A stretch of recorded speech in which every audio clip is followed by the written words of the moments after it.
Hello everyone, welcome to the chemistry times. आज हम discuss करेंगे केमिकल काइनेटिक्स के क्वेश्चंस। तो केमिकल काइनेटिक्स के क्वेश्चन के ऊपर ये आज सेकंड वीडियो है। पार्ट वन में हम रेट क्या होता है, रेट ऑफ डिसअपीयरेंस या फिर रेट ऑफ अपीयरेंस कैसे कैलकुलेट करते हैं, ऑर्डर ऑफ रिएक्शन कैसे कैलकुलेट किया जाता है, या फिर रेट कांस्टेंट की यूनिट क्या होती है। तो ये सब हमने पार्ट वन में डिस्कस किया था। आज हम सेकंड क्लास में इसमें इंटीग्रेटेड रेट एक्सप्रेशन डिस्कस करेंगे अलग अलग ऑर्डर ऑफ रिएक्शन के लिए, और उसी से रिलेटेड क्वेश्चंस को भी डिस्कस करेंगे। तो चलिए स्टार्ट करते हैं क्लास को। तो देखो फर्स्ट क्वेश्चन क्या है, when the rate of reaction is independent of the concentration of reactant then the order of that chemical reaction is. यहाँ पर देखो क्या पूछा है क्वेश्चन में कि रेट ऑफ रिएक्शन जो है वो इंडिपेंडेंट है किसके ऊपर भाई, कंसंट्रेशन ऑफ रिएक्टेंट, यानी कि जो भी हमने रिएक्टेंट लिए हैं उसके ऊपर रेट ऑफ रिएक्शन डिपेंड नहीं कर रहा है। तो ये कौन से टाइप की ऑर्डर ऑफ रिएक्शन होती है, फर्स्ट होती है, सेकंड ऑर्डर होती है, थ्री ऑर्डर होती है, या फिर जीरो ऑर्डर होती है। तो इस क्वेश्चन का राइट आंसर क्या है अभी, ऑप्शन नंबर डी। ये आपको ध्यान रखना है कि जो जीरो ऑर्डर की रिएक्शन होती है उसमें जो रेट ऑफ रिएक्शन होता है वो रिएक्टेंट की कंसंट्रेशन पे डिपेंड नहीं करता है। ये क्वेश्चन इंपॉर्टेंट है। सेकंड क्वेश्चन देखते हैं यहाँ पर, four reactions are given below. यहाँ पर देखो इस क्वेश्चन में आपको चार रिएक्शंस दिए हैं ऑप्शन में। Which one of them is of zero order, और यहाँ पर इन चारों रिएक्शन में से आपको आइडेंटिफाई करना है कि कौन सी रिएक्शन जीरो ऑर्डर की होगी। तो देखो इस क्वेश्चन का जो करेक्ट आंसर है वो क्या है अभी, ऑप्शन नंबर सी। आपको ये क्वेश्चन भी ध्यान से देखना है। देखो एनसीईआरटी में आपको कुछ एग्जांपल्स दिए हुए हैं कि फर्स्ट ऑर्डर रिएक्शन क्या होती है, जीरो ऑर्डर रिएक्शन क्या होती है, ठीक है, स्यूडो फर्स्ट ऑर्डर रिएक्शन क्या होती है। तो ये सारे ही एग्जांपल जो भी आपको एनसीईआरटी बुक में गिवन है, आप इन सबको ध्यान से देख लेना, क्योंकि क्वेश्चन में एग्जाम में इसी तरह से फ्रेम होते हैं। आपको कोई एग्जांपल दे देगा, जिस तरह से यहाँ पर देखो रिएक्शन दी हुई हैं, और उसमें से पूछ लेगा कि ये कौन से ऑर्डर की रिएक्शन होती है, या फिर ऐसे पूछ सकता है जैसे चार ऑप्शन दिए हैं कि इनमें से फर्स्ट ऑर्डर कौन सा बनेगा, जीरो ऑर्डर कौन सा बनेगा। तो आपको ये रिएक्शंस जो आपको एग्जांपल्स दिए हुए हैं ध्यान से देखने हैं। देखो कुछ कुछ मैं आपको बता देती हूँ कि कौन कौन से एग्जांपल आपको दिए हुए हैं। एक तो यही हो गया यहाँ पर इसका, ठीक है, रिएक्शन किसकी, हाइड्रोजन और क्लोरीन की HNU की प्रेजेंस में, यानी कि लाइट की प्रेजेंस में जब हम रिएक्शन कराते हैं तो HCl बनता है। ये कौन सी रिएक्शन होती है भाई, जीरो ऑर्डर होती है। कौन सी रिएक्शन होती है, जीरो ऑर्डर होती है। और HI जो है हाइड्रोजन आयोडाइड, इसका डिकम्पोजिशन जो रिएक्शन होता है, ठीक है, H2 + I2 में ये डिकम्पोज हो जाता है। ये भी किसका एग्जाम्पल है भाई, ये भी जीरो ऑर्डर का एग्जाम्पल होता है। एक और यहाँ पर एग्जाम्पल आपको ध्यान रखना है, अमोनिया। अमोनिया का जो डिकम्पोजिशन होता है ना, अमोनिया का डिकम्पोजिशन कैसे होगा भाई, ये क्या बना लेगा, N2 + में 3H2। इस तरह से, तो ये भी किसका एग्जाम्पल है भाई, जीरो ऑर्डर का है। ये आपको एनसीईआरटी में ही गिवन है। देखते हैं, at high pressure for the following reaction is zero order. देखो अभी मैंने आपको बताया था कि अमोनिया की जो रिएक्शन होती है वो कौन से ऑर्डर की होती है भाई, जीरो ऑर्डर की होती है। अमोनिया का डिकम्पोजिशन ये इस कंडीशन पे हो रही है, ये सब आपको बताया है। यहाँ पर आपको देखो इस रिएक्शन के रिगार्डिंग कुछ स्टेटमेंट्स गिवन है, और आपको करेक्ट वाला स्टेटमेंट आइडेंटिफाई करना है कौन कौन सा है। और यहाँ पर ऑप्शन में क्या पूछा, नॉट ट्रू। नॉट ट्रू बताना है, यानी कि जो इनकरेक्ट स्टेटमेंट है आपको वो आइडेंटिफाई करना है। तो देखो फर्स्ट आपको दिया है कि rate of reaction depend on concentration of ammonia. तो देखो फर्स्ट स्टेटमेंट ही रॉन्ग हो गया, क्योंकि मैंने आपको बताया कि जीरो ऑर्डर की जो रिएक्शन होती है उसमें वो रिएक्टेंट की कंसंट्रेशन पे डिपेंड नहीं करता है, वो रिएक्टेंट की कंसंट्रेशन पे क्या रहता है भी, इंडिपेंडेंट होता है। तो फर्स्ट स्टेटमेंट ही रॉन्ग है। बाकी के करेक्ट स्टेटमेंट को एक बार हम रीड कर लेते हैं। सेकंड आपको दिया है कि rate constant is equal to में रेट ऑफ रिएक्शन, ये बिल्कुल करेक्ट है। ये हमने लास्ट वीडियो में भी डिस्कस किया था कैसे होता है। तो देखो इस रिएक्शन के लिए जो रेट लिखा जाएगा, रेट लो के अकॉर्डिंग जो इसका एक्सप्रेशन बनेगा वो क्या बनेगा, रेट इज इक्वल टू में के, और यहाँ पर ये लिखा जाएगा इस तरह से, अमोनिया यानी कि रिएक्टेंट की कंसंट्रेशन। अब इस पे डिपेंड नहीं करता तो हम इसकी पावर क्या लिख देंगे भाई, जीरो। और किसी की भी पावर जीरो का मतलब क्या होता है, वन। तो ये क्या आ जाएगा, रेट इज इक्वल टू में के। अब रेट क्या है यहाँ पर, रेट ऑफ रिएक्शन है, और के क्या है भाई, रेट कांस्टेंट है। तो यानी कि फॉर जीरो ऑर्डर रिएक्शन जो रेट ऑफ रिएक्शन होता है, जो रेट कांस्टेंट होता है, वो सेम ही होता है, इक्वल होते हैं। तो सेकंड ऑप्शन करेक्ट है। सी ऑप्शन देखो आपको दिया है, further any increase in pressure will change the rate of reaction. ये भी बिल्कुल करेक्ट है। भाई गैशियस रिएक्टेंट होते हैं तो वहां पर प्रेशर का इफेक्ट होता है, प्रेशर चेंज होगा तो रेट ऑफ रिएक्शन भी चेंज होगा। तो सी ऑप्शन भी करेक्ट है। क्वेश्चन देखते हैं, कंसीडर द फॉलोइंग रिएक्शन। यहाँ पर देखो आपको दो रिएक्शन दिए हैं। फर्स्ट रिएक्शन में क्या है भाई, फर्स्ट रिएक्शन जो है ये कैसी रिएक्शन है, फास्ट है। और जो सेकंड रिएक्शन आपको दिए ये क्या है भाई, स्लो रिएक्शन है। तो किसी भी रिएक्शन के लिए जो स्लो डिटरमाइनिंग स्टेप होता है वही क्या करता है भाई, उसका रेट को आइडेंटिफाई करता है, रेट को डिटरमाइन करता है। तो देखो रेट डिटरमाइनिंग जो रिएक्शन है वो ये है, तो रेट एक्सप्रेशन क्या बन जाएगा यहाँ पर, रेट इज इक्वल टू में क्या आ जाएगा भाई, के। डायरेक्टली प्रोपोर्शनल होता है कंसंट्रेशन के रिएक्टेंट की, तो यहाँ पर ये क्या आ जाएगा, O3। और साथ में क्या है, ये O आ जाएगा, ऑक्सीजन, ठीक है। ये क्या है, इसको हम बोल देते हैं इक्वेशन वन है। अब फर्स्ट इक्वेशन के लिए ना क्या करना है आपको यहाँ पर एट इक्विलिब्रियम, ये इक्विलिब्रियम में रिएक्शन, तो क्या करते हैं हम यहाँ पर केसी फाइंड आउट कर लेते हैं, या फिर आप बोल दो के इक्विलिब्रियम फाइंड आउट कर लेते हैं। तो वो क्या होता है भई, प्रोडक्ट की कंसंट्रेशन, तो प्रोडक्ट क्या है यहाँ पर O2, और क्या है साथ में O, इन दोनों का प्रोडक्ट आ गया, और अपॉन में क्या लिखते हैं रिएक्टेंट की कंसंट्रेशन, तो ये आ गया। अब यहाँ पर क्या करना है, इस वाली रिएक्शन से, ये फर्स्ट स्टेप के लिए है, ठीक है? ये फर्स्ट स्टेप से आई है, और ये वाला क्या है अभी सेकंड स्टेप के लिए है। जो रेट डिटरमाइनिंग स्टेप है, यानी कि रेट एक्सप्रेशन बनेगा, वो सेकंड स्टेप से बनेगा इस वाली रिएक्शन से। फर्स्ट स्टेप के लिए जो के इक्विलिब्रियम है वो ये आ गया। अब देखो आगे क्या करेंगे, यहाँ पर आप क्या करो, इस क्वेश्चन में यहाँ पर ऑक्सीजन की कंसंट्रेशन को पुट करने के लिए इस वाले एक्सप्रेशन से ऑक्सीजन की कंसंट्रेशन फाइंड आउट कर लो। तो क्या होगा यहाँ पर, के इक्विलिब्रियम इनटू में, यहाँ पर ये O3 है, ये O3 इधर चला जाएगा और इज इक्वल टू में, ठीक है? यहाँ पर क्या है, ये O2 इधर मल्टीप्लाई में है, इस साइड आकर क्या हो जाएगा, डिवीजन में आ जाएगा O2, और यहाँ पर क्या है, ये रिएक्टेंट की कंसंट्रेशन बच गई O की, ऑक्सीजन की कंसंट्रेशन बच गई।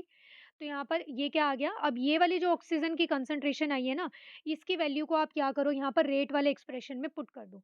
तो यहाँ पर जब आप रेट वाले एक्सप्रेशन में पुट करोगे तो ये इक्वेशन क्या बन जाएगी, देखो रेट इज इक्वल टू में आ जाएगा के इनटू में के इक्विलिब्रियम, और क्या आ जाएगा O3, O3 तो वहाँ पर था ही, और O की कंसंट्रेशन के प्लेस पे क्या आ जाएगा भाई, O3 अपॉन में क्या आ जाएगा यहाँ पर, ये इसके साथ O2 आ जाएगा, ठीक है? O2 की कंसंट्रेशन। अब क्या है देखो, यहाँ पर इन दोनों के प्लेस पे क्या कर दो, एक ही के लिख दो, के आ गया। यहाँ पर क्या हो जाएगा, O3 ये जो है इसकी कंसंट्रेशन का स्क्वायर, और अपॉन में क्या है भाई, O2 आ जाएगा। अब इसको आप कैसे लिख सकते हो, इसे हम लिख सकते हैं के इज इक्वल टू, मतलब के मल्टीप्लाई में O3 का स्क्वायर, और ये क्या है ऊपर चला जाएगा तो ये बन जाएगा O2 की पावर -1। तो रेट का एक्सप्रेशन ये आ गया। तो हम देख लेते हैं कि ऐसा आपको कौन से ऑप्शन में दिया हुआ है। तो it is given in the option number ए, तो यही क्या है इसका करेक्ट आंसर है। एक बार देखो फिर से आपको बता देती हूँ कैसे किया है क्वेश्चन। जो स्लो स्टेप रिएक्शन होती है वही रेट डिटरमाइनिंग स्टेप होता है, रेट आइडेंटिफाई उसी रिएक्शन से हम करते हैं। तो इस वाली रिएक्शन के लिए हमने क्या किया, रेट एक्सप्रेशन को लिखा। फिर जो फर्स्ट स्टेप आपको दे रखा है इस वाली रिएक्शन के लिए हमने क्या लिखा, के इक्विलिब्रियम लिखा। के इक्विलिब्रियम कैसे लिखते हैं भाई, प्रोडक्ट की कंसंट्रेशन अपॉन में रिएक्टेंट की कंसंट्रेशन, ये आ जाएगा यहाँ से। इस वाले एक्सप्रेशन से हमने क्या किया, यहाँ पर ऑक्सीजन की कंसंट्रेशन को फाइंड आउट कर लिया। तो यहाँ पर जब आप ऑक्सीजन की कंसंट्रेशन को फाइंड आउट करोगे तो वो कुछ ऐसा आ जाएगा, और फिर इस वाले ऑक्सीजन की कंसंट्रेशन को आपने रेट एक्सप्रेशन में पुट कर दिया, जो स्लो स्टेप वाला रेट था इस वाले एक्सप्रेशन में यहाँ पर पुट कर दिया, और ये सॉल्व करके आपके पास क्या आ जाएगा, इस तरह से आ जाएगा। तो इस क्वेश्चन का राइट आंसर क्या आ गया अभी, option number A. Next question देखते हैं, the rate constant for the reaction A to B. यहाँ पर देखो क्या हो रहा है भाई, एक रिएक्शन हो रही है, ए से बी बन रहा है। ए यहाँ पर रिएक्टेंट है और बी क्या है, यहाँ पर प्रोडक्ट है। और इस रिएक्शन के लिए जो रेट कांस्टेंट की वैल्यू गिवन है दैट इज 0.6 इंटू 10⁻³ मोल पर सेकेंड। तो देखो या तो ये यहाँ पर ना इस तरह से मोलारिटी वाला होना चाहिए था कि भी मोल पर लीटर हो जाएगा, तब ये मोल पर सेकेंड ऐसे लिखा जाता है, या फिर ये होना चाहिए था मोल पर लीटर पर सेकेंड। तो यहाँ पर ये जो यूनिट आपको दी हुई है ना, ये क्या है भाई, मोल पर लीटर पर सेकेंड है। अब मोल पर लीटर पर सेकंड किसकी यूनिट होती है भई? ये होती है ज़ीरो ऑर्डर रिएक्शन के लिए। किसके लिए होती है भई ये? ज़ीरो ऑर्डर रिएक्शन के लिए होती है। तो आपको यहाँ से क्या पता चला कि ये जो आपको रिएक्शन गिवन है, ये कौन से ऑर्डर की दी हुई है भई? ज़ीरो ऑर्डर के लिए दी हुई है। आगे देखो क्या बताया कि concentration of A is 5 molar, कि भई स्टार्टिंग में जो ए की कंसंट्रेशन थी ना वो 5 मोलर थी, और तो जो प्रोडक्ट रहेंगे वो तो ज़ीरो ही रहेंगे। भई स्टार्टिंग में सिर्फ रिएक्टेंट ही तो रहेगा, प्रोडक्ट तो बनेगा नहीं। लेकिन आफ्टर 20 मिनट्स, 20 मिनट के बाद जो बी की कंसंट्रेशन है ना वो कितनी बता आपको आइडेंटिफाई करनी है कि कितनी आएगी। 20 मिनट के बाद बी बताना है कि कितना आ जाएगा, कितना बनेगा। तो देखो जितना रिएक्टेंट कंज्यूम होगा, यानी कि जितना रिएक्टेंट यहाँ पर यूज़ हो रहा है उतना ही तो यहाँ पर प्रोडक्ट बन रहा होगा। तो यानी कि इस 5 मोलर कंसंट्रेशन में से जितना ए कन्वर्ट हो रहा है बी में, सपोज़ एक्स मोल क्या हो रहे हैं यहाँ पर कन्वर्ट हो रहे हैं, ठीक है? इस 5 मोल में से यहाँ पर जो एक्स मोल है ना वो डिकम्पोज़ हो गए। तो एक्स मोल डिकम्पोज़ हुए हैं तो एक्स मोल ही तो बी के बन रहे होंगे। तो यानी कि जितना यहाँ पर क्या हो रहा है भई यूज़ हो रहा है, जितना ये रिएक्ट कर रहा है उतना ही क्या है यहाँ पर प्रोडक्ट बन रहा होगा। तो देखो ये क्वेश्चन हम कैसे करेंगे, ये तो हमें पता चल गया यहाँ पर ये क्या है भई ज़ीरो ऑर्डर रिएक्शन है। तो ज़ीरो ऑर्डर रिएक्शन के लिए देखो क्या होती है, एक वैल्यू होती है रेट कांस्टेंट की, वो क्या आती है भई ए नॉट। ये ए नॉट क्या है यहाँ पर, इनिशियल कंसंट्रेशन होती है, और माइनस में क्या होता है, यानी कि जो भी टाइम पर आपको कंसंट्रेशन गिवन है ये वो हो गई, जैसे आफ्टर 20 मिनट अपॉन में क्या आता है भई टाइम आता है। तो अब देखो यहाँ पर के की वैल्यू आपको क्वेश्चन में क्या दी हुई है, 0.6 इंटू 10⁻³ इज इक्वल टू में यहाँ पर क्या है 5, इनिशियल कंसंट्रेशन 5 बताई हुई है आपको, 5 माइनस ए की कंसंट्रेशन आपको यहाँ पर यानी कि ये वाली कंसंट्रेशन ही तो आपको फाइंड आउट करनी है कि भाई ए यहाँ पर आफ्टर 20 मिनट्स कितना आ जाएगा। अब जितना देखो यहाँ पर ए क्या हो रहा होगा, रिएक्ट कर रहा होगा, उतना ही तो बी बन रहा होगा। तो यानी कि इस ए की वैल्यू जो आएगी वही क्या है, बी की वैल्यू बनेगी। और टाइम आपको कितना दिया है भाई, 20 मिनट दिया है। बट यहाँ पर जो यूनिट आपको दी है वो सेकंड में दिया है, तो इस मिनट को क्या करेंगे भाई, हम सेकंड में कन्वर्ट कर लेंगे, तो क्या आ जाएगा 20 इंटू में 60। तो यहाँ पर क्या है भाई, जब आप इस वैल्यू को, इस इक्वेशन को सिंपली सॉल्व करोगे और ए की वैल्यू को फाइंड आउट करोगे, तो यानी कि देखो यहाँ पर ये किस तरह से आएगा, ये कुछ एक्सप्रेशन आ जाएगा आपके पास, concentration of A is equal to में 5 माइनस 0.72। ठीक है, ये आ जाएगा 0.72। ये पूरे को सॉल्व करके, ठीक है, 0.72 आएगा। अब देखो ये जो 0.72 है, ये क्या है भई? ये जितना ए के मोल ने क्या किया है, रिएक्ट किया है। तो जितना ये रिएक्ट किया है उतना ही तो बी बन रहा होगा। तो यानी कि यहाँ पर जो बी की कंसंट्रेशन है आफ्टर 20 मिनट, वो कितनी आ गई भई, 0.72 आ गई। तो अब हम देखते हैं आपको कौन से ऑप्शन में दी हुई है, तो it is given in the option number D. तो यही क्या है, इस क्वेश्चन का राइट आंसर है। और देखो अगर वो ये पूछता ना कि आफ्टर 20 मिनट ए की कंसंट्रेशन कितनी बच जाएगी, लेफ्ट वाली, तब आप क्या करते, इस 5 में से इसको माइनस कर देते और आपके पास आंसर आ जाता 4.28। बट उसने ये पूछा है कि 20 मिनट के बाद बी कितना बनेगा, तो बी उतना ही बनेगा जितना ए ने रिएक्ट किया है।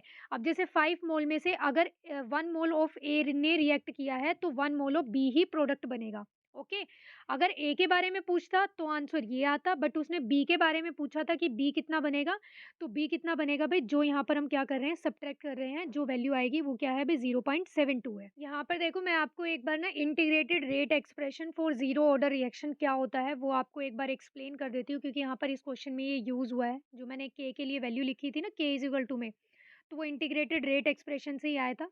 तो वो किस तरह से आता है एक बार हम ये देख लेते हैं। सपोज हमने यहाँ पर एक जनरल रिएक्शन ले ली, वो क्या ली है अभी हमने, कि एक्स से वाई में कन्वर्ट हो रहा है। अब एक्स क्या है यहाँ पर, रिएक्टेंट है, और वाई क्या है भाई, प्रोडक्ट है।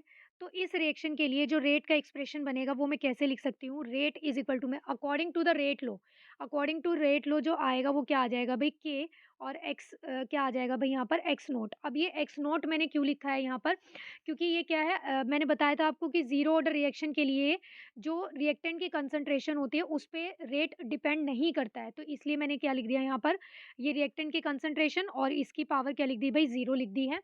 और देखो अगर मैं बात करूँ इन टर्म्स ऑफ चेंज, कि भाई कितना ये चेंज होता है, कितना चेंज आता है रेट ऑफ डिसअपीयरेंस और अपीयरेंस की टर्म्स में बात करूँ, तो रेट को हम कैसे लिखेंगे, वो हम लिखते हैं, रिएक्टेंट के लिए साइन लगाते हैं क्या भाई, माइनस, क्योंकि वो यूज़ होता है, ठीक है, कंज्यूम होता है। और कैसे लिखते हैं, d by d t of, ठीक है, d by d t of, और यहाँ पर क्या लिखते हैं, रिएक्टेंट की कंसंट्रेशन इस तरह से। तो यानी कि ये तो रेट लो के अकॉर्डिंग है और ये रेट ऑफ डिसअपीयरेंस और अपीयरेंस के अकॉर्डिंग है, ठीक है। अब देखो यहाँ पर ये दोनों ही रेट है, अब दोनों ही रेट है तो इसका मतलब क्या है कि ये दोनों वैल्यू क्या होंगी भाई, आपस में इक्वल होंगी। अगर ये आपस में इक्वल है तो देखो इस एक्सप्रेशन को हम इस तरह से चेंज करके लिख सकते हैं, किसी की भी पावर जब जीरो होती है तो उसका मतलब क्या होता है, 1 होता है। तो ये बन जाएगा के इज इक्वल टू में माइनस डी बाय, इस तरह से लिखा जाएगा डी टी ऑफ एक्स, ऐसे लिखा। अब क्या होगा, ये क्रॉस मल्टीप्लाई कर दो, जब आप क्रॉस मल्टीप्लाई करोगे तो ये डी टी इधर चला जाएगा और ये इक्वेशन क्या बन जाएगी, minus d concentration of x is equal to में क्या आ गया भाई, के डी टी। ये इस तरह से इक्वेशन आ गई। अब आगे देखो क्या करना है, ये इस माइनस साइन को आप इस साइड ले जाओ, तो यहाँ पर ये बन जाएगा डी ऑफ एक्स और यहाँ पर ये आ जाएगा माइनस के डी टी। अब आपको क्या करना है, यहाँ पर इंटीग्रेशन करना है ऑन बोथ साइड। जब आप इंटीग्रेशन करोगे दोनों साइड, तो ये इक्वेशन देखो कैसे बन जाएगी, के तो कांस्टेंट है तो ये इस तरह से बाहर आ जाएगा। तो यहाँ पर क्या है, इसका इंटीग्रेशन करने के बाद जो आपके पास आएगा वो क्या आ जाएगा भाई, concentration of x is equal to में minus k as it is, और डी टी का क्या आ जाएगा भाई, इंटीग्रेशन टी, और प्लस में क्या है यहाँ पर एक इंटीग्रेशन कांस्टेंट आ जाएगा विच इज़ सी। सी बोल सकते हो, आई बोल सकते हो, ठीक है, बुक में आपको या तो सी मिलेगा या फिर आई मिलेगा लिखा हुआ। अब हम सपोज कर लेते हैं एट टाइम ज़ीरो, जब रिएक्शन स्टार्ट भी नहीं हुई है, जब टाइम क्या है भाई, ज़ीरो है, तो उस टाइम पर जो भी कंसंट्रेशन है वो क्या रहेगी भाई, जो इनिशियल कंसंट्रेशन है वो ही रहेगी। तो यानी कि एक्स की वैल्यू जो है वो क्या हो जाएगी, एक्स नोट के इक्वल हो जाएगी, यानी कि इनिशियल कंसंट्रेशन के ही इक्वल हो जाएगी। तो आपको क्या करना है, इस वाली इक्वेशन में ना ये वाले कंडीशन को पुट कर देना है, जब टाइम ज़ीरो होगा उसके लिए। तो देखो जब टाइम ज़ीरो हो गया, यानी कि आपने यहाँ पर टी की वैल्यू को ज़ीरो पुट कर दिया, तो एक्स के प्लेस पे जो एक्स की कंसंट्रेशन है वो क्या है अभी, एक्स नोट है। तो यहाँ पर एक्स नोट पुट कर दो, एक्स नोट आ जाएगा इज इक्वल टू में, यहाँ पर क्या है, टाइम की वैल्यू को ज़ीरो पुट करोगे तो के टी, के इंटू ज़ीरो होगा, तो इट मीन्स ये ज़ीरो ही आ जाएगा प्लस में सी। तो यानी कि ये जो इंटीग्रेशन कांस्टेंट है c की वैल्यू के आगे भी x नॉट आ गई। अब इस c की वैल्यू को आपको क्या करना है, वापस से इस वाली इक्वेशन में क्या कर देना है भाई, पुट कर देना है। तो इक्वेशन देखो कैसे चेंज हो जाएगी, इक्वेशन क्या बन जाएगी जब आप यहाँ पर ये पुट करोगे, तो ये आ जाएगा x इज इक्वल टू में माइनस के टी प्लस में c की वैल्यू क्या आई है, ये x नॉट आई है, तो इसके प्लेस पे हमने ये क्या किया अभी यहाँ पर x नॉट पुट कर दिया। आगे देखो अब ये इक्वेशन कैसे चेंज हो जाएगी, आप क्या करो इस kt को इस साइड ले जाओ और इस x को इधर ले आओ, तो ये बन जाएगा kt इज इक्वल टू में, ये इस साइड माइनस का है, इस साइड आकर प्लस का हो जाएगा। तो कंसंट्रेशन ऑफ एक्स नॉट यानी कि इनिशियल कंसंट्रेशन, और ये इस साइड आएगा तो ये माइनस का बन जाएगा। तो इस तरह से लिखा हमने। अब यहाँ से क्या है, आप चाहो तो के की वैल्यू भी फाइंड आउट कर सकते हो। के क्या है भाई, यहाँ पर रेट कांस्टेंट है। आप चाहो तो इस इक्वेशन को क्या है भाई, टाइम के टर्म्स में भी लिख सकते हो। तो यहाँ पर जो के का एक्सप्रेशन है वो क्या बन जाएगा भाई, एक्स नॉट यानी कि इनिशियल कंसंट्रेशन अपॉन में एक्स, और अपॉन में क्या आ जाएगा भाई, ये टाइम इस साइड आ जाएगा तो ये डिवीजन में आ गया।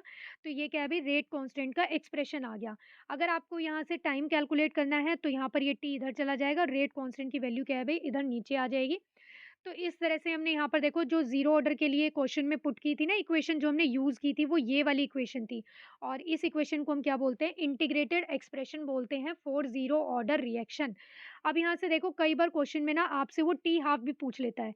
यहाँ पर देखो इस रिएक्शन के लिए जो एक्सप्रेशन बनेगा टाइम का वो क्या बन जाएगा भाई, एक्स नॉट माइनस एक्स, और अपॉन में क्या है यहाँ पर के की वैल्यू आ जाएगी। अब वो क्वेश्चन में अगर आपसे पूछता है कि टी हाफ का एक्सप्रेशन फाइंड आउट करो या टी हाफ कैलकुलेट करो, तो वो आप कैसे कैलकुलेट करोगे। टी हाफ क्या होता है, टी हाफ को हम बोलते हैं half life of a reaction.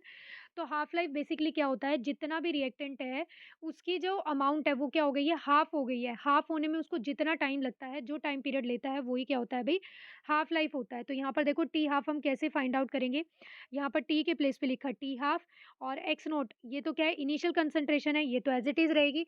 और माइनस में क्या करेंगे भाई यहाँ पर, अब देखो एक्स जो है वो यहाँ पर क्या हो गया है, ये एक्स क्या था, किसी टाइम पर कंसंट्रेशन थी। ये एक्स क्या था भाई, किसी टाइम पे कंसंट्रेशन है, तो यहाँ पर टाइम अगर 50% हो गया है, हाफ हो गया है, तो उस टाइम पर जो रिएक्टेंट की कंसंट्रेशन है वो भी क्या है, हाफ हो जाएगी। पर ये जो कंसंट्रेशन है इस एक्स के प्लेस पे यहाँ पर आप क्या लिख सकते हो कि भाई जो भी इनिशियल कंसंट्रेशन थी उसका हाफ। तो यहाँ पर ये क्या आ जाएगा भाई, ये आ जाएगा एक्स नॉट अपॉन में 2, और अपॉन में क्या है भाई, यहाँ पर के है। जब आप इसे सॉल्व करोगे तो सॉल्व करने के बाद यहाँ पर जो आपके पास टी हाफ के लिए एक्सप्रेशन आएगा वो क्या आ जाएगा भाई, कंसंट्रेशन ऑफ ये मतलब रिएक्टेंट इनिशियल कंसंट्रेशन, और अपॉन में क्या आ जाएगा भाई 2 के। तो टी हाफ जो है ज़ीरो ऑर्डर के लिए वो क्या होता है भई, ये वैल्यू होती है। तो ये भी एक्सप्रेशन आपको ध्यान रखना है। देखो क्वेश्चन में आपसे वो डायरेक्ट भी पूछ सकता है कि फॉर ज़ीरो ऑर्डर जो टी हाफ की वैल्यू होती है वो क्या होती है? वो डायरेक्ट आपसे फॉर्मूला भी पूछ सकता है, आपको न्यूमेरिकल भी पूछ सकता है कि जैसे इनिशियल कंसंट्रेशन दे दी, रेट कांस्टेंट दे दिया, टी हाफ पूछ ले। या फिर वो आपको ऐसे कर सकता है कि किसी ज़ीरो ऑर्डर रिएक्शन के लिए टी हाफ दे दिया, इनिशियल कंसंट्रेशन गिवन है, रेट कांस्टेंट पूछ ले। तो आपको यही फॉर्मूले को यूज़ करके क्या करना है भई, फाइंड आउट करना है। क्वेश्चन देखते हैं, in a first order reaction reactant concentration C varies with time T as. देखो यहाँ पर क्या पूछा है उसने, ग्राफ से रिलेटेड क्वेश्चन पूछ लिया। तो देखो ग्राफ भी आपको सारे ही ऑर्डर ऑफ रिएक्शन के लिए जो भी ग्राफ पॉसिबल होते हैं, जितने भी ग्राफ पॉसिबल होते हैं सारे आपको करने हैं, क्योंकि एग्जाम में पूछे जा सकते हैं, डायरेक्ट क्वेश्चन पूछे जाएंगे कि आपको कोई भी ऑर्डर ऑफ रिएक्शन दे दिया और उसके लिए पूछ ले, चार ऑप्शन दे रखे कि ये कौन सा ग्राफ बनेगा, या फिर आपको क्या दे रखे हैं, ग्राफ दे रखे हैं और उसमें से पूछ ले कि कौन से ऑर्डर का है। ठीक है, तो इस तरह से ग्राफ से भी डायरेक्ट क्वेश्चन बन सकते हैं। तो यहाँ पर देखो किसकी बात की है उसने, फर्स्ट ऑर्डर रिएक्शन के लिए बात की है। तो एक बार फर्स्ट ऑर्डर रिएक्शन के लिए हम क्या करते हैं भाई, यहाँ पर रेट एक्सप्रेशन जो होता है, इंटीग्रेटेड रेट एक्सप्रेशन होता है, जैसे अभी हमने जीरो ऑर्डर के लिए देखा। एक बार फर्स्ट ऑर्डर के लिए भी हम देख लेते हैं कि किस तरह से होता है। फिर उसके ग्राफ की बात करेंगे कि यहाँ पर जो ग्राफ प्लॉट होगा वो क्या आएगा। तो देखो फर्स्ट ऑर्डर के लिए सपोज़ यहाँ पर क्या हो रहा है अभी, रिएक्टेंट से प्रोडक्ट में कन्वर्ट हो रहा है, और ये किसका एग्ज़ाम्पल है भई, ये जो रिएक्शन एग्ज़ाम्पल है, ये एग्ज़ाम्पल हो गई भई फर्स्ट ऑर्डर रिएक्शन के लिए। तो इसके लिए जो रेट का एक्सप्रेशन है, रेट को देखो मैं कैसे लिख सकती हूँ, अगर मैं कंसंट्रेशन के टर्म्स में लिखूँ कि भई चेंज इन कंसंट्रेशन के टर्म्स में लिखूँ, तो वो क्या बन जाएगा यहाँ पर, माइनस डी ऑफ कंसंट्रेशन यानी कि जो भी इसमें चेंज आ रहा है रिएक्टेंट की, और अपॉन में dt। अगर रेट लॉ के अकॉर्डिंग बात करूँ तो फर्स्ट ऑर्डर के लिए जो रेट लॉ के अकॉर्डिंग जो रेट लिखा जाता है वो क्या बनता है, k और कंसंट्रेशन ऑफ रिएक्टेंट। ठीक है, तो ये बन गया अब यहाँ पर। अब ये दोनों ही क्या है, रेट है, दोनों ही रेट की वैल्यूज़ हैं, रेट के एक्सप्रेशन है, तो इट मीन्स ये क्या है भाई, दोनों आपस में इक्वल है। तो इस इक्वेशन को देखो, इस एक्सप्रेशन को हम कैसे चेंज कर सकते हैं, इसे आप लिख सकते हो ये माइनस साइन है, ये इस साइड ले जाओ, और ये जो डी टी है ये इस साइड ले जाओ, और रिएक्टेंट मतलब रिएक्टेंट वाली कंसंट्रेशन एक तरफ ले आओ, बाकी सब दूसरी तरफ। तो क्या बन जाएगा देखो यहाँ पर ये आ जाएगा डी ऑफ आर और यहाँ पर क्या है भई इसके अपोन में क्या है रिएक्टेंट की कंसंट्रेशन आ जाएगी इज़ इक्वल टू में ये dt इस साइड चला गया तो ये बन जाएगा k dt और ये माइनस साइड साइन भी इस साइड आ गया तो ये एक्सप्रेशन इस तरह से चेंज हो गया। अब आपको क्या करना है यहाँ पर इसका कर दो इंटीग्रेशन। जब आप इंटीग्रेशन करोगे ऑन बोथ साइड तो ये जो एक्सप्रेशन है ये किस में चेंज हो जाएगा आफ्टर इंटीग्रेशन यहाँ पर आ जाएगा log नेचुरल ऑफ r इसकी कंसंट्रेशन और अपॉन में यहाँ पर माइनस और इस dt का करोगे यहाँ पर k तो कांस्टेंट है dt का इंटीग्रेशन करोगे क्या आ जाएगा t और जो कांस्टेंट होता है इंटीग्रेशन कांस्टेंट वो आ जाएगा c। अब आपको क्या करना है एट टाइम ज़ीरो यानी कि जब टाइम क्या है ज़ीरो है तो उस टाइम पर जो रिएक्टेंट की कंसंट्रेशन है वो भी क्या रही होगी भई आर नॉट रही होगी। रिएक्टेंट की कंसंट्रेशन टी टाइम ज़ीरो पे स्टार्टिंग में कितनी रही होगी भई आर नॉट रही होगी। जैसे हमने ज़ीरो में किया था ना ज़ीरो ऑर्डर रिएक्शन के लिए किया था सेम वैसे ही करना है। तो इस इक्वेशन में यहाँ पर पुट कर दो टाइम के प्लेस पे ज़ीरो और यहाँ पर इसके प्लेस पे क्या पुट कर दो भाई log natural of r nought यानी कि इनिशियल कंसंट्रेशन। तो यहाँ पर जब ज़ीरो से मल्टीप्लाई करोगे तो ये तो ज़ीरो ही बन जाएगा और प्लस में सी। तो यानी कि जो कांस्टेंट है इंटीग्रेशन कांस्टेंट है उसकी वैल्यू क्या आ गई भाई ये आ गई। इस इंटीग्रेशन कांस्टेंट की वैल्यू को आप क्या करो इस वाली इक्वेशन में यहाँ पर सी के प्लेस पे पुट कर दो। तो जब आप ये वैल्यू को पुट करोगे तो इक्वेशन क्या बन जाएगी log natural of r is equal to में माइनस के टी और प्लस में यहाँ पर ये वैल्यू क्या आ जाएगी भाई पुट करने पे log natural of r nought इस तरह से आ गया। अब आपको क्या करना है ये जो वैल्यू है ना रिएक्टेंट कंसंट्रेशन वाली इसको एक साइड ले लो कंसंट्रेशन टर्म्स एक साइड ले लो और जो के टी है उसको एक तरफ रख लो। तो ये क्या बन जाएगा देखो यहाँ पर ये आ जाएगा आपके पास log नेचुरल ऑफ आर ये माइनस में आएगा इस साइड भाई ये प्लस में है तो ये क्या बन जाएगा log natural of r nought और इज इक्वल टू में क्या आ जाएगा भाई माइनस के टी। अब आपको क्या करना है यहाँ पर देखो ये log में ही एक फॉर्मूला होता है log नेचुरल का। क्या होता है कि भाई अगर दो टर्म्स क्या हो रही हैं माइनस में होती है तो वहाँ पर वो फॉर्मूला क्या बनता है डिवीजन में होता है यानी कि log a बाई बी जो होता है या फिर log natural a by b होता है वो किसके इक्वल होता है log natural of a minus log natural of b। ये एक्सप्रेशन बन जाएगा इस तरह से log natural of r upon में आर नोट ये इस तरह से आ गया यहाँ पर और इज इक्वल टू में क्या है भाई माइनस के टी। अब यहाँ से आपको क्या करना है इस के का एक्सप्रेशन फाइंड आउट करना है। आप चाहो तो के का एक्सप्रेशन भी फाइंड आउट कर सकते हो टाइम का भी कर सकते हो। जब आप ये के की वैल्यू फाइंड आउट करोगे और इस माइनस साइन को भी अगर आप इस साइड ले आते हो तो देखो ये चेंज हो जाएगा। ये जो कंसंट्रेशन टर्म्स है ना ये माइनस वाली ये माइनस साइन इस साइड लाने पर ये क्या हो जाएगा चेंज हो जाएगा। ये इस तरह से बन जाएगा log natural of r nought ऊपर आ जाएगा और अपॉन में क्या है भी इनिशियल कंसंट्रेशन ऊपर और टी टाइम की कंसंट्रेशन क्या है नीचे डिवीजन में आ जाएगी और ये बन जाएगा के टी। अब यहाँ पर क्या करना है आपको के का एक्सप्रेशन फाइंड आउट करना है तो के की वैल्यू जो आएगी वो क्या बन जाएगी भाई इस टी को इस साइड ले आओ तो ये बन जाएगा वन बाई टी और यहाँ पर ये आ जाएगा log natural r nought upon में आर। ठीक है रिएक्टेंट की कंसंट्रेशन ये तो इनिशियल वाली है और ये टी टाइम पर है यानी कि आफ्टर सम टाइम।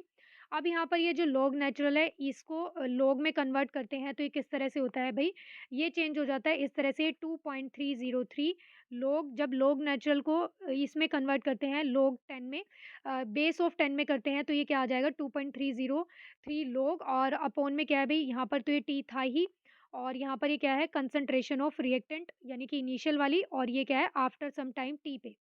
तो ये यहाँ पर किसका एक्सप्रेशन बन गया भाई रेट कांस्टेंट का एक्सप्रेशन बन गया फॉर किसके लिए फर्स्ट ऑर्डर। ये हमने फर्स्ट ऑर्डर के लिए क्या किया है भाई एक्सप्रेशन देखा है। अब यहाँ से अब आप क्या कर सकते हो टी भी फाइंड आउट कर सकते हो। तो ये टी इस साइड चला जाएगा और के की वैल्यू इस साइड आ जाएगी तो ये क्या बन गया यहाँ पर टाइम के लिए एक्सप्रेशन बन जाएगा। जैसे हमने जीरो ऑर्डर के लिए हाफ लाइफ देखी थी वैसे ही आप क्या कर सकते हो यहाँ पर फर्स्ट ऑर्डर के लिए भी हाफ लाइफ कैलकुलेट कर सकते हो। यहाँ पर आर के प्लेस पे क्या आ जाएगा भाई आर नॉट अपॉन में टू आ जाएगा और टाइम के प्लेस पे क्या आ जाएगा भाई टी हाफ आ जाएगा और जब आप इसे सॉल्व करोगे तो सॉल्व करने के बाद जो टी हाफ की वैल्यू आएगी वो क्या आ जाएगी इस इक्वेशन में आपको सिंपली पुट करना है आर के प्लेस पे आर नोट बाई टू और यहाँ पर टाइम के प्लेस पे टी हाफ कैलकुलेट करना है और ये के इधर आ जाएगा तो जो टी हाफ की वैल्यू कितनी आ जाएगी भाई आपके पास आ जाएगी 0.693 अपॉन में के। ये भी फॉर्मूला आपको ध्यान रखना है ये भी बहुत इंपॉर्टेंट है आपसे डायरेक्ट क्वेश्चन पूछे जा सकते हैं इस फॉर्मूले से रिलेटेड। ठीक है आपको के की वैल्यू दी हुई है टी हाफ पूछ लिया टी हाफ दिया हुआ है के की वैल्यू पूछ ली तो इस तरह से डायरेक्ट क्वेश्चन भी बन सकते हैं। अब देखो क्वेश्चन में आपको जो क्वेश्चन हम पढ़ रहे थे ना उस क्वेश्चन में ग्राफ से रिलेटेड कुछ दिया हुआ है कि ग्राफ क्या बनेगा स्लोप क्या आएगा। ठीक है तो उसके लिए देखो हमें थोड़ा सा एक्सप्रेशन को चेंज करना पड़ेगा। किस तरह से हम वो एक्सप्रेशन को चेंज करेंगे यहाँ पर जो के की वैल्यू आई है ना ये वाला ये जो लास्ट एक्सप्रेशन आया है इसको देखो ये जो एक्सप्रेशन हमने फाइंड आउट किया है लास्ट में, ये लॉग में कन्वर्ट करने वाला, इस वाले एक्सप्रेशन से यहाँ से हम क्या कर सकते हैं, देखो इसको अगर आप ये पूरी वैल्यू को 2.303 टी को इस साइड ले जाते हो तो ये क्या बन जाएगा, देखो log of concentration of initial concentration मतलब रिएक्टेंट की और आफ्टर सम टाइम टी पे कंसंट्रेशन इज इक्वल टू में ये क्या हो जाएगा, टी इस साइड मल्टीप्लाई में जाएगा तो ये बन जाएगा के टी, और ये 2.303 इस साइड आकर क्या हो जाएगा, डिवीजन में आ जाएगा तो 2.303। तो यहाँ से आप इस एक्सप्रेशन से क्या देखते हो, जब आप ये वाला ग्राफ प्लॉट करोगे ना, लॉग ऑफ इनिशियल कंसंट्रेशन और आफ्टर सम टाइम टी पे कंसंट्रेशन जब आप कैलकुलेट करोगे, तो इस इक्वेशन के लिए जो यहाँ पर स्लोप बनेगा टाइम के साथ वो क्या बनेगा भाई, वो वैल्यू आएगी आपके पास k अपॉन में 2.30। लीनियर ग्राफ बनाएगा, और लीनियर ग्राफ भी कैसा बनेगा भाई, ये डिक्रीज होगा। कैसा ग्राफ बनेगा भाई, ये डिक्रीज होगा। तो इस क्वेश्चन का राइट आंसर क्या आ जाएगा भाई, ऑप्शन नंबर डी। ये क्या होता है भाई, लीनियरली डिक्रीज होता है, इस तरह से आएगा ये। जैसे यहाँ पर तो क्या है, ये log of r nought upon में आर है, और इसी तरह से यहाँ पर क्या है, टाइम है, और ये ऐसे स्लोप बनेगा, ठीक है। और इसी में अगर आप ये क्या करते हो भाई, ग्राफ को रिवर्स बनाते हो, ठीक है, चेंज करके ग्राफ को बनाते हो इस तरह से। यहाँ पर आपने क्या लिया है, लॉग नेचुरल ऑफ ये कंसंट्रेशन लिया आर, ठीक है, रिएक्टेंट की कंसंट्रेशन, और ये टाइम। इसका अगर आप यहाँ पर क्या करते हो भाई, स्लोप बनाते हो, तो यहाँ पर ये जो ग्राफ बनेगा वो देखो क्या बनेगा, यहाँ पर ये स्लोप की वैल्यू जो आएगी, ये आएगी तो वो के अपॉन में 2.303। बट इसके लिए ग्राफ है वो इस तरह से बनेगा, यानी कि ये ऐसे डिक्रीज हो रहा है, और वो वाला क्या था भाई, ऐसे डिक्रीज हो रहा था, ठीक है। तो इसमें यहाँ पर ये वाला जो वैल्यू है, ये वाला जो पॉइंट है, ये क्या बनेगा, यहाँ पर log natural of r nought बनेगा। मतलब कि ये वाला पॉइंट यहाँ पर क्या इंडिकेट करेगा, इनिशियल कंसंट्रेशन को इंडिकेट करेगा। क्वेश्चन देखते हैं, फॉर ए हाइपोथेटिकल रिएक्शन। यहाँ पर देखो एक हाइपोथेटिकल रिएक्शन दी है, ए से पी बन रहा है, और इसके लिए रेट कांस्टेंट की वैल्यू दी हुई है क्या भाई, 0.12 पर सेकेंड। देखो टाइम की यूनिट सिर्फ कौन से ऑर्डर ऑफ रिएक्शन में होती है, फर्स्ट ऑर्डर ऑफ रिएक्शन में होती है। तो इट मीन्स ये जो रिएक्शन आपको दी हुई है हाइपोथेटिकल, ये फर्स्ट ऑर्डर की रिएक्शन है। और आपको यहाँ पर क्या आइडेंटिफाई करना है, which of the following statement is और are correct if R naught is the initial concentration. अगर आर नोट इनिशियल कंसंट्रेशन है तो इन चारों एक्सप्रेशन में से आपको ये आइडेंटिफाई करना है कि कौन सा एक्सप्रेशन करेक्ट है। यहाँ पर टी हाफ के लिए दिया हुआ है, तो देखो टी हाफ मैंने अभी आपको बताया था, फर्स्ट ऑर्डर ऑफ रिएक्शन के लिए जो टी हाफ होता है वो होता है 0.693 अपॉन में के, और के की वैल्यू यहाँ पर आपको क्या गिवन है भाई, 0.12। तो यहाँ पर क्या हो जाएगा भाई, 0.693 अपॉन में 0.12। तो ऐसा आपको कौन से ऑप्शन में दिया है भाई, ऑप्शन नंबर सी में। तो यही क्या है भाई, इसका आंसर हो गया। क्वेश्चन देखते हैं, 10 gram of a radio active isotope is reduce to 1.25 gram in 12 year. यहाँ पर देखो क्या दिया हुआ है कि रेडियो एक्टिव आइसोटोप है, 10 ग्राम था और 1.25 ग्राम डिसइंटीग्रेट होकर बच गया है, ठीक है। और कितना टाइम लगा है उसे, 12 ईयर लगे हैं डिसइंटीग्रेट होने में, यानी कि इतनी अमाउंट यहाँ से यहाँ तक पहुँचने में उसे 12 साल लग गए। तो calculate the half life of the isotope. तो यहाँ पर आपको क्या कैलकुलेट करना है भाई, हाफ लाइफ कैलकुलेट करनी है, किसके लिए भाई, आइसोटोप के लिए। तो देखो इस क्वेश्चन को करने के दो मेथड है, मैं आपको दोनों बता देती हूँ, ठीक है, कि किस तरह से करेंगे। तो देखो ये मैंने आपको स्टार्टिंग में ही बताया था, जब बता रही थी मैं आपको एग्जांपल की, जो डिसइंटीग्रेशन होता है या फिर रेडियो एक्टिव जो रिएक्शन होती है वो सब किस कौन सा एग्जांपल होती है भाई, फर्स्ट ऑर्डर का एग्जांपल बनती है, ठीक है। फर्स्ट ऑर्डर ऑफ रिएक्शन होती है। तो यहाँ पर अगर आपको क्या करना है, हाफ लाइफ के लिए अमाउंट ऑफ लेफ्ट कैलकुलेट करनी है कि कितनी बची है। यहाँ पर देखो आपको अमाउंट ऑफ लेफ्ट ही तो दी हुई है कि 1.25 ग्राम बची है। तो उसके लिए एन की वैल्यू, यानी कि हाफ लाइफ, कितने हाफ लाइफ कंप्लीट हुए हैं वो हम कैसे कैलकुलेट करते हैं, उसके लिए हमारे पास फॉर्मूला होता है आर नोट अपॉन में 2 की पावर एन। अब ये आर नोट क्या है, इनिशियल कंसंट्रेशन। तो इनिशियल कितनी थी भाई, यहाँ पर 10 ग्राम थी, ओके। और अपॉन में क्या है, 2, और यहाँ पर इस एन की वैल्यू को आपको फाइंड आउट करना है। अब ये जो डिसइंटीग्रेट होकर बचा है वो किसके इक्वल बचा है, 1.25 के, तो यानी कि 1.25 के इक्वल है। तो अब यहाँ पर देखो ये क्या बन जाएगा, 1.25, यानी कि इसके डेसिमल प्लेस को हटा दो तो ये क्या आ जाएगा, यहाँ पर 1.25 अपॉन में 100। और आगे देखो अगर इस 10 को मैं इस साइड ले आती हूँ, ठीक है, तो ये क्या बन जाएगा, 125 अपॉन में क्या आ जाएगा भाई, 1000 आ जाएगा, इज इक्वल टू में 1 अपॉन में 2 की पावर n। अब ये यहाँ पर कैंसिल होकर क्या आ जाएगा, 8। तो यहाँ पर ये क्या आ गया, 1 अपॉन में 2 की power n is equal to में 1/8। इसे आप कैसे लिख सकते हो, 1 अपॉन में 2 की पावर क्यूब। अब देखो यहाँ पर बेस सेम है, बेस सेम है, तो n मतलब जो इनकी पावर से आप उसे क्या कर सकते हो, कंपैरिजन कर सकते हो। तो n की वैल्यू कितनी आ गई भाई, 3। तो इट मीन्स यहाँ पर जो हाफ लाइफ है 10 ग्राम से 2.5 ग्राम बनने में, सॉरी 1.25 ग्राम बनने में, उसने कितने हाफ लाइफ कंप्लीट किए हैं भाई, 3 हाफ लाइफ कंप्लीट किए हैं। तो इट मीन्स यहाँ पर ये मतलब हो गया कि 3 half life t half is equal to में क्या है 12 ईयर। भई उसने यही तो बोला है कि 10 ग्राम से 1.25 ग्राम होने में उसे 12 साल लग गए। अब तो यानी कि और इस 12 साल को कंप्लीट करने में यहाँ पर जो 12 ईयर लग रहे हैं ना, उसमें उसने कितने हाफ लाइफ को कंप्लीट किया है, 3 हाफ लाइफ ली हैं। तो अगर 3 हाफ लाइफ लिए हैं तो इट मीन्स 3 इंटू में टी हाफ जो है वो 12 ईयर के इक्वल होगा। और 3 इंटू में यहाँ से आपको क्या करना है, टी हाफ की वैल्यू कैलकुलेट करनी है। तो ये क्या आ जाएगा, t half is equal to में 12 अपॉन में ये 3 इस साइड मल्टीप्लाई में डिवीजन में आ जाएगा, तो क्या आ गया भाई 4 ईयर। इट मीन्स यहाँ पर जो इस रिएक्शन के लिए हाफ लाइफ बनेगा आएगा वो कितना आएगा भाई 4 ईयर आएगा। तो इस क्वेश्चन का राइट आंसर क्या आ गया भाई, ऑप्शन नंबर 4। इस क्वेश्चन को हम एक मेथड से और सॉल्व कर सकते हैं डायरेक्ट। वो कैसे करेंगे, देखो इनिशियल कितना था 10 ग्राम। अब 10 ग्राम से कितने पे गया था, फाइनली 1.25 ग्राम में गया था, और आपको आइडेंटिफाई करना है कि कितने हाफ लाइफ कंप्लीट हुए हैं। तो देखो 10 ग्राम से 1.25 ग्राम में गया है। हाफ लाइफ क्या होता है, जब रिएक्टेंट की अमाउंट क्या हो जाती है, हाफ हो जाती है। तो 10 ग्राम का हाफ कर दो, यानी कि इसका जब टी हाफ होगा तो इसकी अमाउंट कितनी बचेगी, 5 ग्राम बचेगी। अब इस 5 ग्राम का जब टी हाफ होगा तो यहाँ पर ये कितना आएगा भाई 2.5 ग्राम आएगा। अब इस 2.5 ग्राम का हाफ करोगे तो कितना आएगा भाई 1.25 ग्राम आएगा। तो देखो यहाँ पर इसने कितने हाफ साइकिल को कंप्लीट किया है, 1 2 एंड 3, 3 हाफ को कंप्लीट किया है। तो आप ये बोल सकते हो 3 इंटू में टी हाफ जो इज इक्वल टू में है। अब ये पूरा कितना है, ये T half 3 half T half मिलकर क्या बन रहे हैं भाई 12 ईयर बन रहे हैं। तो टी हाफ की वैल्यू क्या आ जाएगी भाई 12 अपॉन में 3 इज इक्वल टू में 4। तो ये क्या आंसर आ गया भाई 4, डायरेक्ट आंसर आ गया।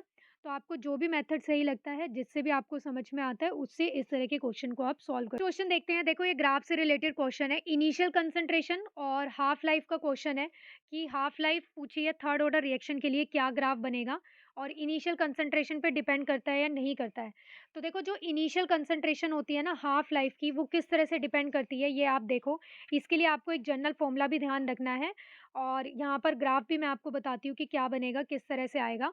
तो जो जनरल फॉर्मूला होता है टी हाफ का और इनिशियल कंसंट्रेशन के बीच का रिलेशन का, वो क्या होता है, देखो टी हाफ इज इन ये इस तरह से प्रोपोर्शनल अपॉन में क्या होता है भाई 1 अपॉन में आर नोट। आर नोट क्या है, यहाँ पर इनिशियल कंसंट्रेशन है और इसकी पावर n-1।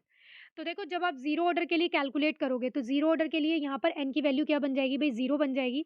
और अगर इसकी वैल्यू जीरो बन गई तो यहाँ पर ये जो आएगा ये क्या आ जाएगा 1 अपॉन में आर नोट की पावर, देखो जीरो माइनस वन करोगे मतलब -1, और ये -1 है मतलब ऊपर जाएगा। तो इसका मतलब ये है कि फॉर जीरो ऑर्डर जो टी हाफ है वो क्या होगा, डायरेक्टली प्रोपोर्शनल होगा इनिशियल कंसंट्रेशन के। तो देखो इन ग्राफ में से कौन सा ऐसा आपको यहाँ पर ग्राफ दिख रहा है जिसमें डायरेक्टली रिलेशन है टी हाफ और इनिशियल कंसंट्रेशन में। इसके प्लेस पे ए रख देते हैं, ए रख लो भाई इनिशियल कंसंट्रेशन को, क्योंकि यहाँ पर ए से दिया हुआ है। तो देखो ये ऑप्शन नंबर फर्स्ट जो ये है जीरो ऑर्डर के लिए बन जाएगा। ठीक है, ये जीरो ऑर्डर का बनेगा, क्योंकि देखो जैसे जैसे इनिशियल कंसंट्रेशन बढ़ रही है वैसे वैसे क्या हो रहा है, टी हाफ के लिए ग्राफ भी इंक्रीज हो रहा है, मतलब इस तरह से जा रहा है लीनियर ग्राफ। तो ये जीरो ऑर्डर के लिए आ गया। अब देखो इसी तरह से आपको यहाँ पर क्या करना है, फर्स्ट ऑर्डर के लिए कैलकुलेट करके देखो, यहाँ पर क्या करो भाई एन की वैल्यू को 1 पुट कर दो। जब आप एन की वैल्यू को 1 पुट करोगे तो यहाँ पर क्या आ जाएगा भाई 1 अपॉन में आर नोट, और एन की वैल्यू को 1 पुट किया मतलब 1 माइनस 1 इज 0, और ये क्या आ गया आर नोट की पावर 0। किसी की भी पावर 0 का मतलब क्या होता है 1। तो यानी कि टी हाफ की वैल्यू क्या हो गई भाई मतलब 1 आ गई। मतलब यहाँ पर कंसंट्रेशन की टर्म तो आई नहीं है इनिशियल कंसंट्रेशन की। अगर इनिशियल कंसंट्रेशन की टर्म नहीं आई है इट मीन्स ये क्या है, इंडिपेंडेंट है भाई, इनिशियल कंसंट्रेशन पे फर्स्ट ऑर्डर डिपेंड ही नहीं कर रहा है। तो इसके लिए जो ग्राफ आएगा, जब आप यहाँ पर ग्राफ देखोगे तो क्या आ जाएगा, ऑप्शन नंबर बी। तो ये फर्स्ट ऑर्डर के लिए हो गया है। ठीक है, सेकंड ऑर्डर के लिए कैलकुलेट करो, तो यहाँ पर एन के प्लेस पे क्या करो भाई 2 पुट कर दो। तो ये क्या आ जाएगा 1 अपॉन में आर नॉट, और यहाँ पर 2 माइनस 1 जब आप करोगे क्या आ जाएगा 1। तो इसका मतलब क्या है कि टी हाफ और इसके बीच में क्या है भाई इन्वर्सली प्रोपोर्शनल का रिलेशन है, यानी कि ये इंक्रीज होगा तो ये डिक्रीज होगा। बट यहाँ पर देखो 1 अपॉन, अगर इसके साथ देखूं तो आप ये भी बोल सकते हो कि डायरेक्टली रिलेशन है, यानी कि ये ऐसा ग्राफ बनेगा। तो यहाँ पर देखो 1/a के साथ ही ग्राफ बनाया है इसने इनिशियल कंसंट्रेशन के साथ अपॉन में। ठीक है, तो यहाँ पर क्या है, ये किसके लिए आ गया भाई, ये वाला जो ग्राफ है सी ऑप्शन, ये किसके लिए है भाई, ये हो गया सेकंड ऑर्डर के लिए। अब थर्ड ऑर्डर के लिए देखो, थर्ड ऑर्डर के लिए जब आप चेक करोगे तो यहाँ पर एन की वैल्यू को क्या करोगे 3 पुट करोगे, तो 3 माइनस 1 इज 2। तो यहाँ पर क्या है इनिशियल कंसंट्रेशन का स्क्वायर आ जाएगा। तो स्क्वायर वाला देखो आपको कौन से ऑप्शन में दिया है अभी, ऑप्शन नंबर डी में। और क्वेश्चन में क्या पूछा था भाई थर्ड ऑर्डर के लिए, तो थर्ड ऑर्डर का यानी कि जो हमारे पास करेक्ट आंसर आएगा इस क्वेश्चन का वो क्या आ जाएगा अभी, ऑप्शन नंबर डी। इस चैप्टर के जितने भी ग्राफ है, ठीक है, कंसंट्रेशन प्रोडक्ट का टाइम के साथ, ठीक है, स्लोप वाले ग्राफ, सारे ही ग्राफ्स हाफ लाइफ के ग्राफ, इनिशियल कंसंट्रेशन के ग्राफ, ये सारे ही ग्राफ्स क्या हैं अभी इम्पोर्टेंट हैं और इन सारे ही ग्राफ्स को आपको क्या करना है, ध्यान से अच्छे से रिवाइज़ करना है और इनको मेमोराइज़ करना है, क्योंकि ये क्या है एग्ज़ाम में डायरेक्ट पूछे जा सकते हैं, इस तरह से क्वेश्चन पुट हो सकते हैं, ठीक है? और ये ईज़ी भी होते हैं, सिर्फ़ आपको थोड़ा-सा ध्यान रखना है। तो आज के क्वेश्चंस और जो बचे टॉपिक हैं इस चैप्टर के, उन टॉपिक्स के ऊपर क्वेश्चंस को हम नेक्स्ट वीडियो में डिस्कस करेंगे। तब तक पढ़ते रहना, रिवाइज़ करते रहना, मिलते हैं नेक्स्ट क्लास में।